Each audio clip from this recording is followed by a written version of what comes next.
Friends, నేను మంగళ నాయక్ని. ఈరోజు అయితే మహబూబాద్ మార్కెట్ వచ్చాను. ఈరోజు తేదీ 3వ తారీఖు 3వ నెల 2025. మహబూబాద్ మార్కెట్లో ఈరోజు అయితే టాపరు ఒక రైతు అయితే మిర్చి తీసుకొచ్చాడు. 14,125 రూపాయలు అయితే పడ్డది. ఒక్కసారి ఆ రైతును అడుగుదాం. అన్న, ఏ ఊరు మీది? మాది మంగళగూడెం. ఎంత పడ్డది రేటు? 14,125 రూపాయలు పడ్డది. టాపర్ ఇదే కదా? టాప్ ఇదే. ఏం సీడ్ ఇది?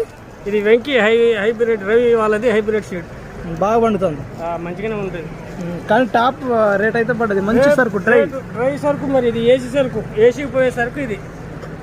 మొత్తం ఎట్లా పడుతుంది మార్కెట్ ఈరోజు ఇక్కడ? మార్కెట్ 37 నుంచి ఇక 40, 38, 32 కూడా పడుతుంది, 30 కూడా పడుతుంది. రేట్ను బట్టి, మిర్చిని బట్టి డ్రై. Okay okay. ఈ రేట్లలో మీకు గిడుతుంది అంటారా? ఇక ఈ రేట్లలో ఇక మనది గిట్టుతుంది అంటే ఇక పైన రేట్లు ఏంటి దానికి? గిట్టుబాటు అవుతుందా రైతుకు? ఇక మొత్తానికి అయితే రైతు గిట్టుబాటు లేదు ఈ సంవత్సరం. అసలే లేదు. ఇంత పడ్డా గిట్టుబాటు లేదు. ఇంకా తక్కువ పడితే వాడికి అమ్ముకోవాల్సిందే భూమి. ఖర్చులు అయితే లాభం అయితే ఉండదులే. థ్యాంక్ యూ అన్న. చెప్పండి, మీ పేరు ఏం పేరు? యూరియా నాయక్. ఎవరు? రెడ్యాల సోమలదండ. ఎన్ని బస్తాలు తీసుకొచ్చారు? 104 బస్తాలు. ఎన్ని ఎకరాలు? 3 ఎకరాలు ఉండొచ్చు. 3 ఎకరాలు ఉండొచ్చు.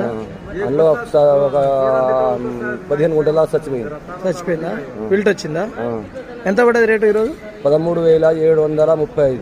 13,735. మరి ఇలాంటి రేట్లు మీకు రైతులకు గిట్టుబాటేనా? ఏమి గిట్టుబాటు ఉంటుంది మాకు?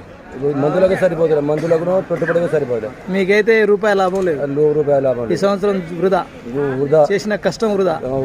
కేవలం కూలీలకు మందుల కోసమే మీరు తోట పండించారు. 1,30,000 కూలీలకు అయినాయి. 100 బస్తాలకే? 100 బస్తాలకి 1,30,000 కూలీలకు అయినాయి. పెట్టుబడులు అన్ని పోను, మీకు అయితే ఏం లేదు. ఏం లేదు. ఈ ధరలు ఇలా ఉంటాయన్న రైతు బాగుపడతాడంటారా? ఏం బాగుపడతాడు? ఇక మొత్తం ఆడికాడికి పోతాడు. ఏం బాగుపడతాడు? గత సంవత్సరం ఎట్లా ఉండే రేటు? గత సంవత్సరం 23,000 ఉండే. అప్పుడు కొంచెం గిట్టుబాటు ఉండే.